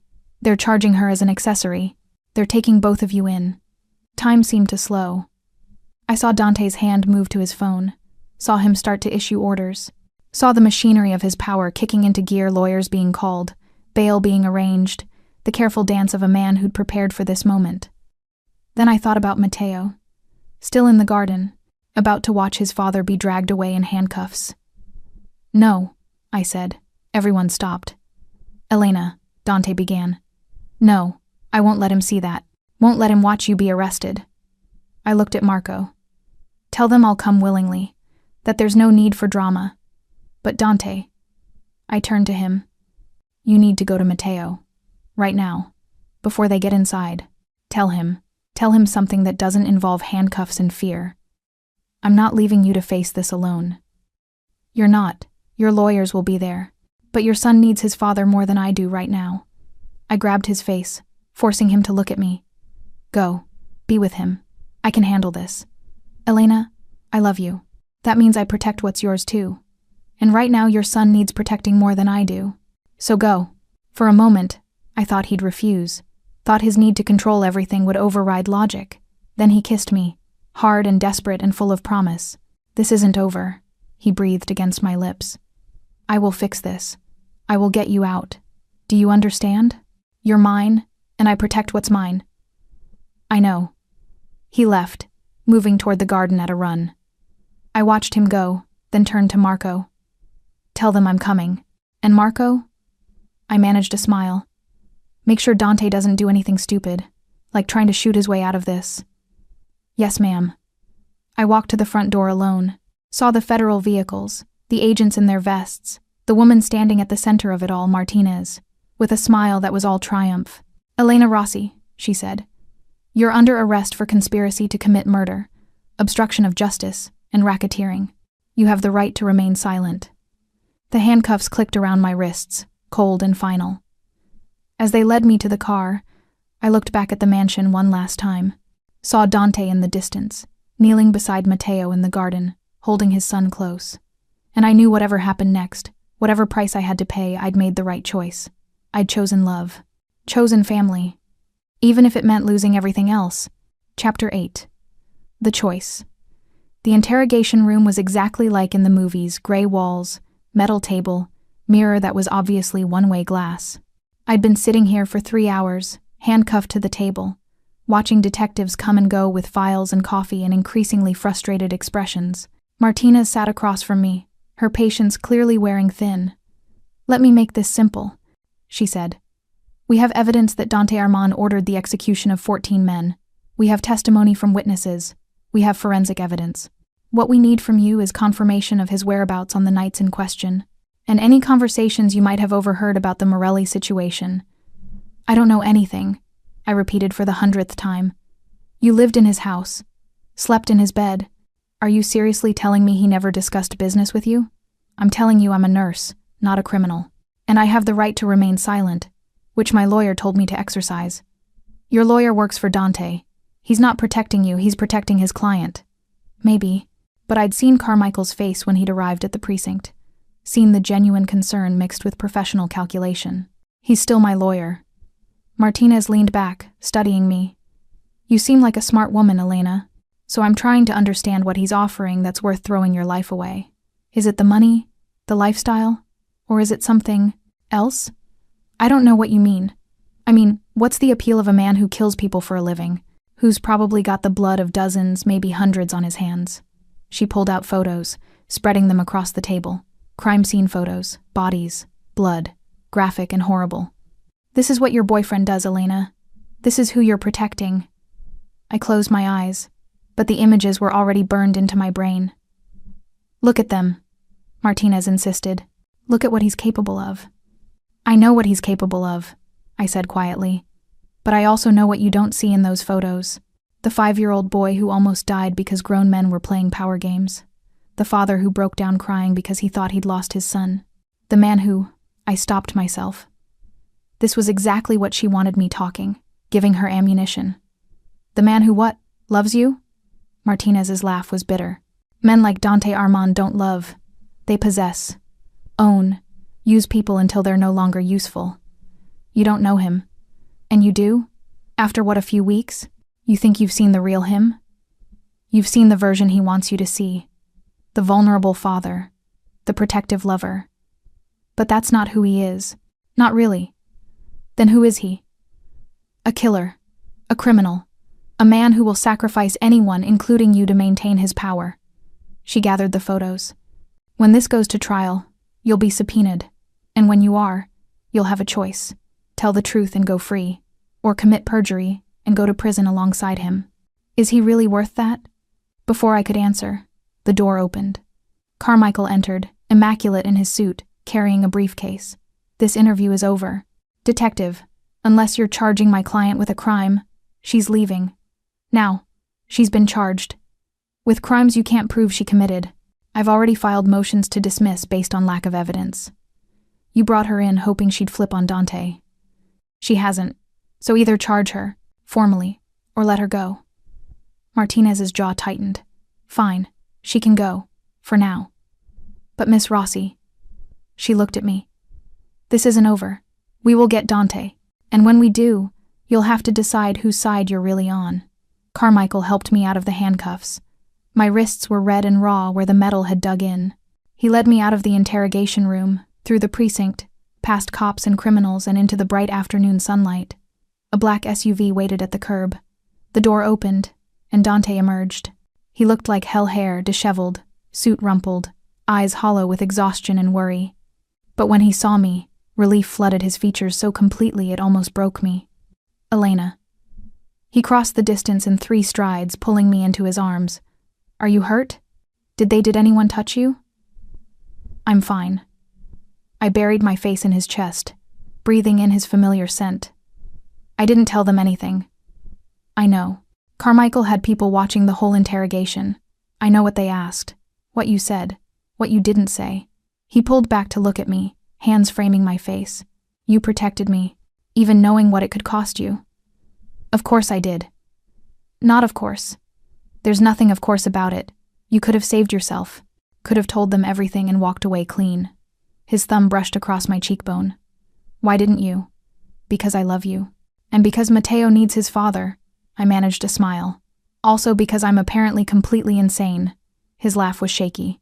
Completely. Certifiably. He kissed me, soft and reverent. Thank God. How is he, Matteo? Scared, confused, asking for you. Dante's expression darkened. He saw the federal agents. Marco did his best to distract him, but he's not stupid. He knows something's wrong. Then let's go home. I need to see him. The drive back to the estate was quiet. Dante held my hand the entire way, his grip almost painful, like he was afraid I'd disappear if he let go. When we arrived, Lucia met us at the door, her face drawn with worry. He's in his room, she said quietly. Won't come out. Won't eat. Just keeps asking for his papa and Elena. Dante and I went upstairs together. Matteo's room was a child's paradise, toys and books and brightly colored everything. But the little boy himself was curled up on his bed, clutching that worn stuffed lion, tears streaking his face. Matteo, Dante said softly, sitting on the edge of the bed. Matteo launched himself into his father's arms. Papa, are the bad men back? Are they trying to hurt us again? No, Piccolo. Different bad men, but they can't hurt us. I promise. They took Elena away. I saw them. I'm here, I said, moving to sit beside them. I'm okay. See? No one hurt me. He reached for me, and I found myself with a lap full of 5-year-old, his small body shaking with sobs. Don't leave us. Please don't leave us. First Mama, and now, I'm not going anywhere, I whispered, stroking his hair. I promised you, remember? I'm staying, but the bad men can't take me away. Not really, because I'll always come back to you. I looked at Dante over Matteo's head. To both of you. We stayed like that for a long time, the 3 of us tangled together on the small bed. Eventually, Matteo fell asleep, exhausted from fear and crying. Dante carried him to lie properly under the covers, tucking the lion beside him. He's terrified of losing people, Dante said quietly as we stepped into the hallway. Ever since his mother, he has nightmares. Wakes up screaming that everyone's leaving him. I won't leave him. You might not have a choice. Dante closed the door softly. Martinez was right about one thing. When this goes to trial, and it will go to trial, you'll be subpoenaed. And when you are, you'll have to decide whether to commit perjury for me or tell the truth and watch me go to prison. That's not a choice. That's a nightmare. Welcome to my world. He led me to our Fadi bedroom. When had I started thinking of it as ours, and closed the door. I've been thinking. There might be another option. What? You leave.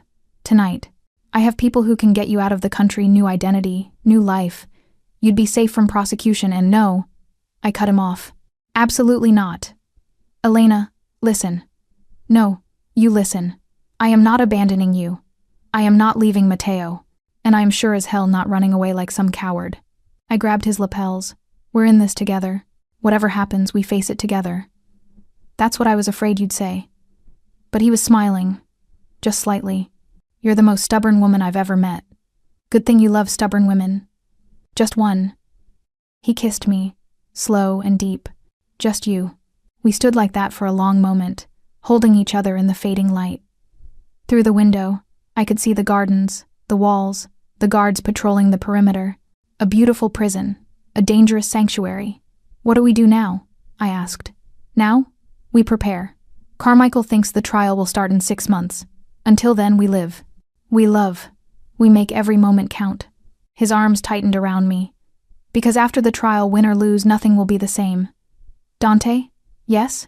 If you go to prison, if the worst happens, I'll take care of him. Matteo, I promise you, I'll take care of your son. His breath hitched. You'd do that? Of course I would. I love him, almost as much as I love you. He kissed me again, and this time there was desperation in it. Fear, and love, and need, all tangled together. We fell into bed, hands and mouths seeking connection, seeking reassurance that we were still here, still together, still alive. Later, as we lay tangled in sheets with the moonlight streaming through the windows, Dante spoke into the darkness. I need to tell you something, about Matteo's mother. I tensed. He'd never talked about her before. You don't have to. I do. You deserve to know. He was quiet for a moment. Her name was Sophia. She was not supposed to be anything serious. Just a woman I met, someone I spent a few weeks with. But then she got pregnant, and she refused to get rid of it. I stayed silent, letting him talk. I was furious at first. A child was a weakness, a liability. But she was adamant, said she'd raise him alone if she had to, but she was keeping the baby. His hand found mine in the dark. I told myself I'd provide money, support, but nothing more. That I wouldn't be a father, couldn't be. What changed? She did. Died in childbirth. Complications they didn't catch until it was too late. And suddenly I was standing in a hospital room with this tiny screaming baby, and the nurse was asking me what I wanted to do with him. His voice cracked. I looked at Matteo, this helpless little thing, and I thought about leaving him there, putting him up for adoption, walking away. But you didn't. No, because when I held him, when he stopped crying and looked at me with those eyes, Sophia's eyes, I knew I couldn't. He was mine, my son, my responsibility, he broke off, my salvation. I turned to face him in the darkness. You're a good father, Dante. I'm a criminal raising a child in a world of violence. You're a man who loves his son more than anything. That's what matters. Is it? Or am I just teaching him to be like me? Violent, ruthless, alone. He's not alone. He has you. And now he has me. I pressed a kiss to his shoulder. We'll figure this out. Together. Together, he echoed. Like a promise. Like a prayer. We fell asleep like that, wrapped around each other, holding tight against the storm we both knew was coming. And for that night, for those few precious hours, we let ourselves believe we could survive it. Chapter 9. Climax. The call came at 3 a.m., 6 weeks before the trial was scheduled to begin. I woke to Dante's phone buzzing insistently, heard his sharp intake of breath as he answered. What? When? A. Pause. How many? Another pause, longer this time. Fuck, I'm coming. He was out of bed instantly, pulling on clothes. Elena, get up. Now. What's wrong? But I was already moving, pulling on jeans and a sweater. The Morellas. They're not gone, at least. Not all of them. Someone I thought was dead. Someone who was supposed to be finished. He's alive. And he's coming for us. My blood ran cold. How is that possible? I said I killed the men who attacked Matteo. I did. But I didn't know about the uncle. Pietro Morelli. He was supposed to be dead, killed in a car accident 2 months before all this started. But apparently, he faked his death, went into hiding, and now, he was at the closet, pulling out a gun. Now he's back, and he's bringing an army. An army? 20, maybe 30 men. More than I've got here. He grabbed my shoulders. Elena, I need you to take Matteo and go.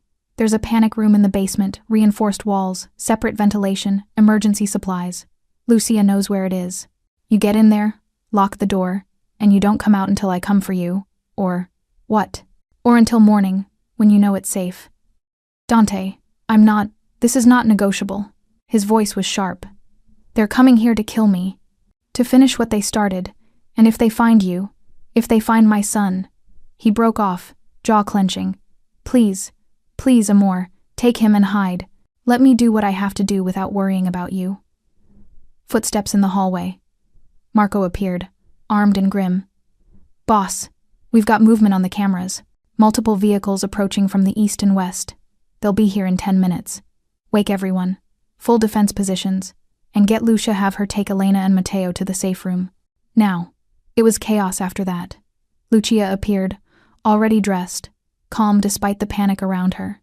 She led me to Matteo's room, where the little boy was just waking up, confused and scared. Papa? Your papa needs you to. Be very brave, I said, scooping him into my arms. We're going to play a game, okay? A hide-and-seek game. We're going to hide in a special room and gunfire. Close. Too close. Lucia grabbed my arm. Now. We go now. We ran. Through the hallway, down the stairs, past men I recognized from Dante's security team taking up positions at windows and doors. I caught a glimpse of Dante in the foyer, gun in hand, shouting orders. He saw me, and for just a second, our eyes met. I love you, I mouthed. Win, I mouthed back. Then Lucia was pulling me into the basement, through a storage area, to a wall that looked solid but wasn't. She pressed something, and a door swung open, heavy steel, thick as my arm. Inside, quickly. The room beyond was small but well-equipped. Cots, supplies, a bank of monitors showing camera feeds from around the estate. Matteo was crying now, clinging to me, and I tried to soothe him while Lucia sealed the door, the heavy locks engaged with final-sounding thunks. We're safe here, Lucia said, her Italian accent thick with stress. Mr. Armand had this built after Matteo was born. Nothing gets through that door. Nothing. I settled on one of the cots with Matteo in my lap, watching the monitors. On the screens, I could see Dante's men taking positions, could see the vehicles pulling up outside the gates, could see, oh God, so many of them, more than 20, all armed, all moving with military precision. And Dante had what, 10 men? 12? He can't win this, I whispered. He doesn't have to win, Lucia said grimly. He just has to survive until the police arrive. I've already called them, told them there's an active shooter situation at this address. They'll be here within 20 minutes. 20 minutes. An eternity when someone you love is outnumbered and outgunned. The first explosion shattered the night. On the monitors, I watched the front gates blow inward. Watched the Morelli men pour through. Watched the firefight erupt muzzle. Flashes lighting up the darkness like deadly fireworks. Matteo buried his face in my chest, hands over his ears. I held him tight, murmuring nonsense words while my eyes stayed glued to the screens. Where was Dante? There, moving through the foyer, directing his men, so calm it was unreal. He shot with precision, each bullet finding a target. One of the Morelli soldiers went down, then another, but there were too many. They breached the house. I watched on the monitors as the beautiful foyer became a war zone. Furniture splintered, windows shattered, blood spattered across marble floors. And Dante kept fighting. He was magnificent and terrifying. No hesitation, no fear, just cold, brutal efficiency. He moved like he'd been born for this. Like violence was a language he spoke fluently. But he was being pushed back. Slowly but surely, his men falling, the Morellis advancing. Come on, I breathed. Come on, Dante. Hold on. A new figure appeared on the main screen. Older, gray-haired, but moving with authority. Pietro Morelli. I'd never seen a photo, but I knew him instantly by the way the other men deferred to him. He was saying something. I couldn't hear through the monitors, but I saw Dante stop, saw him lower his gun slightly. They were talking. What's happening? I asked Lucia. I don't know, but it's not good. Pietro, he's a negotiator, a strategist. If he's here personally, it means...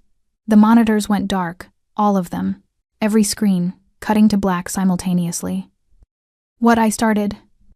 They cut the power, Lucia said. Or killed the camera system. Either way. A massive explosion rocked the basement. Dust rained down from the ceiling.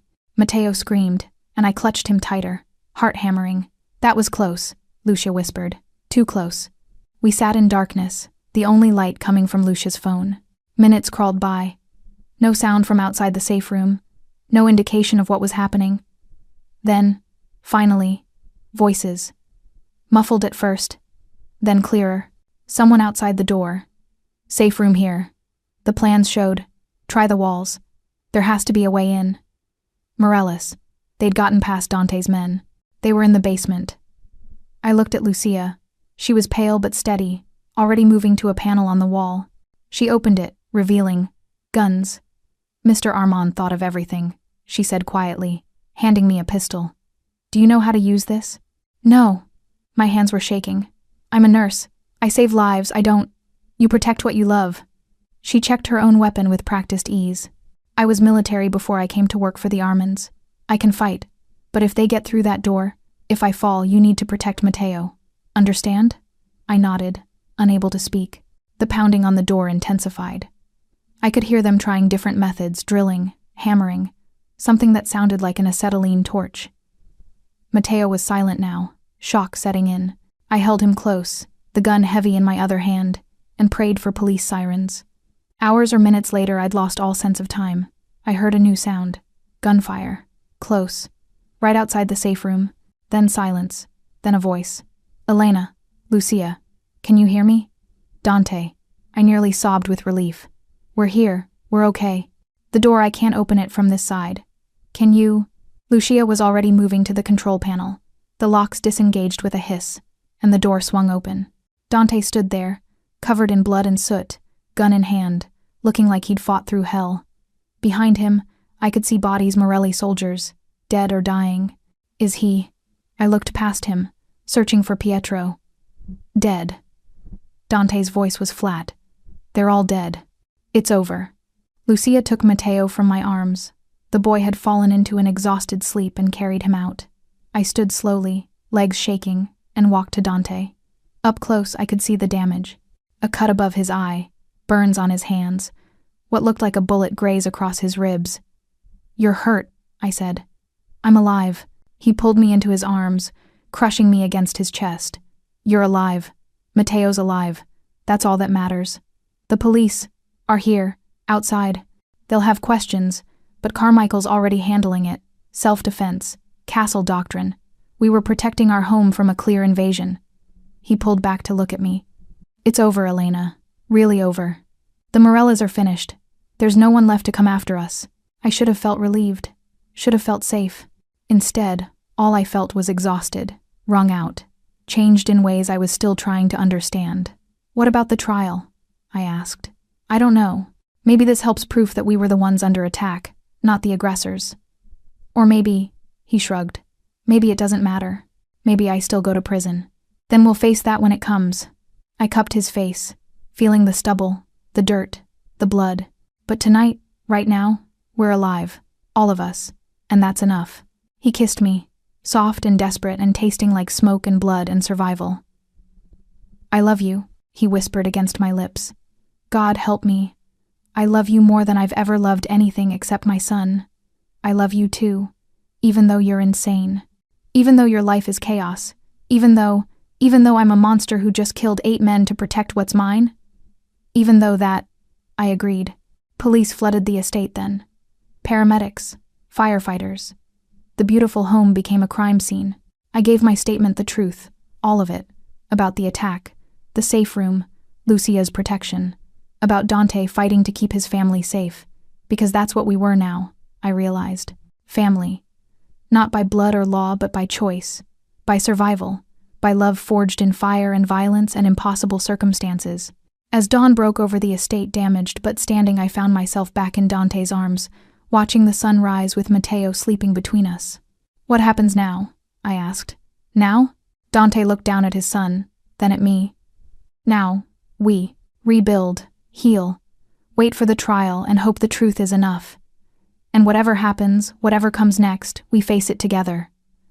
Together, I agreed. And for the first time since this all began, I believed we might actually survive it. Chapter 10. Resolution. The trial lasted 3 weeks. 3 weeks of testimony, evidence, cross-examination. 3 weeks of watching Dante sit at the defense table in his expensive suits, looking every inch the respectable businessman while prosecutors painted him as a monster.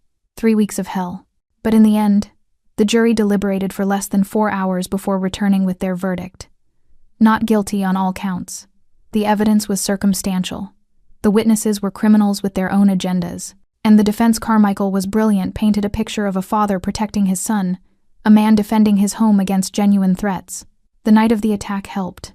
Video footage showing armed men breaching the estate, threatening Matteo, forcing Dante's hand. It was harder to call him a murderer when every death could be justified as defense. When the verdict was read, I watched Dante close his eyes in relief. Watched him turn to Carmichael and shake his hand. Watched him search the courtroom until his gaze found mine in the gallery, and I saw, for just a moment, the weight of fear lift from his shoulders. Outside the courthouse, reporters swarmed, cameras flashed, questions were shouted. Dante gave a brief statement thanking the jury, expressing relief that justice had been served, promising to focus on his family and legitimate business interests. Then we were in the SUV, speeding away, leaving the chaos behind. "It's really over?" I asked. "It's really over." He pulled me close, pressing his face into my hair. "We're free, all of us." Matteo, sitting on my other side, grinned. "Does this mean we can have a party? With cake?" "The biggest cake you've ever seen," Dante promised. We did have a party. Small. Intimate, just Lucia, Carmichael, a few of Dante's most trusted people. Matteo devoured cake and fell asleep by 8, exhausted from excitement. Later, after everyone had left and the house was quiet, Dante found me on the balcony of our bedroom. Our bedroom I'd officially moved my things in weeks ago, stopped pretending I was still just a guest. "What are you thinking about?"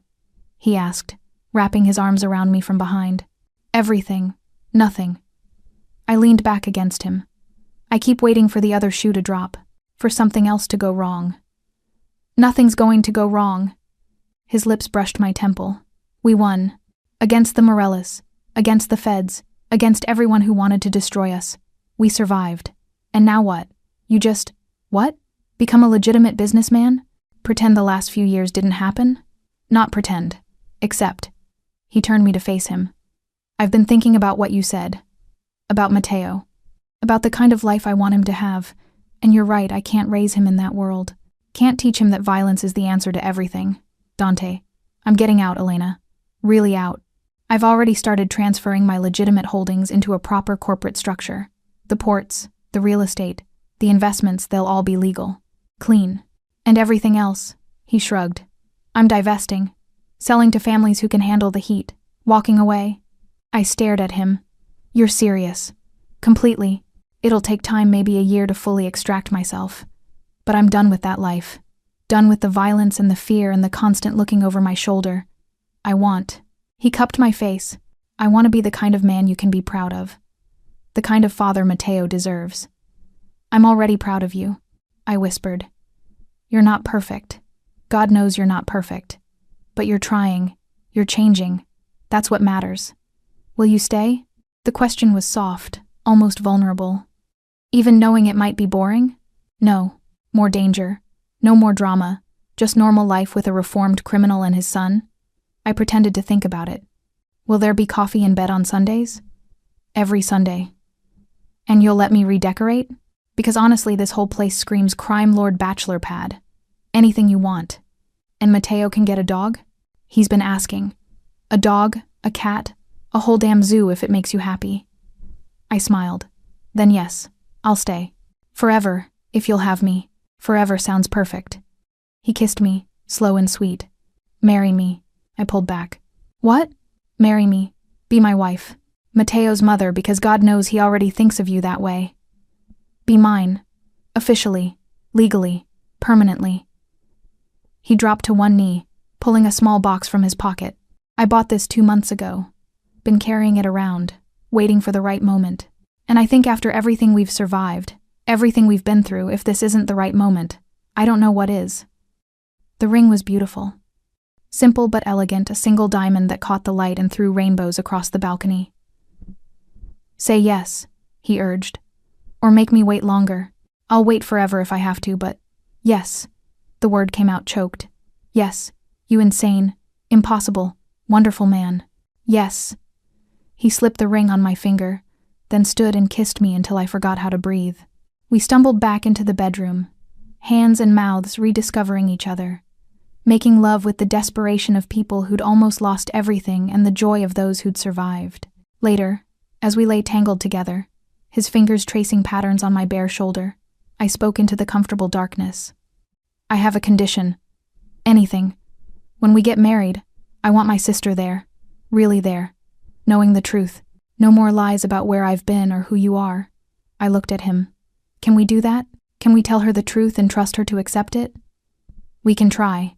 He kissed my shoulder. I owe you that. Owe you the chance to have, and your family back. Thank you. Don't thank me yet. Wait until you see how she reacts to finding out her sister is marrying a former mob boss. I laughed. Former mob boss. I like that. So do I. He pulled me closer. So do I. Epilogue. 6 months later, the wedding was small, just family and a few close friends. Maria cried through the entire ceremony, but she was smiling. It had taken weeks of conversations, a lot of tears, and more honesty than I'd ever shared with anyone, but she'd eventually come around. Accepted that her little sister had fallen for a man with a dark past. Understood that love wasn't always neat or safe or sensible. Matteo was the ring bearer, taking his duties seriously in a tiny tuxedo that made him look impossibly grown up. He stood beside Dante at the altar, beaming as I walked down the aisle. And Dante looked at me like I was his salvation, his second chance, his everything. We said our vows in the same garden where he'd once held his son and promised to end a war, where I'd once stood terrified of the future and unsure of my choices. Now, with his ring on my finger and Matteo grinning at my side and Maria crying happy tears in the front row, I'd never been more certain of anything. This was my family, messy and complicated and born from chaos. But mine, ours, forever. I love you, Dante whispered as we were pronounced husband and wife. I love you too, I whispered back. My reformed criminal. You're only criminal, he corrected, then kissed me while everyone cheered. And somewhere in that perfect, impossible moment, I realized the truth. I'd walked into a hospital to save a dying child. Instead, I'd saved myself. Found a family I didn't know I needed. Discovered that love could exist even in the darkest places. And learned that sometimes, the most dangerous thing you can do is let yourself fall. But when you fall into the right arms, when you find someone willing to catch you, protect you, change for you the danger, becomes worth it. Every single time.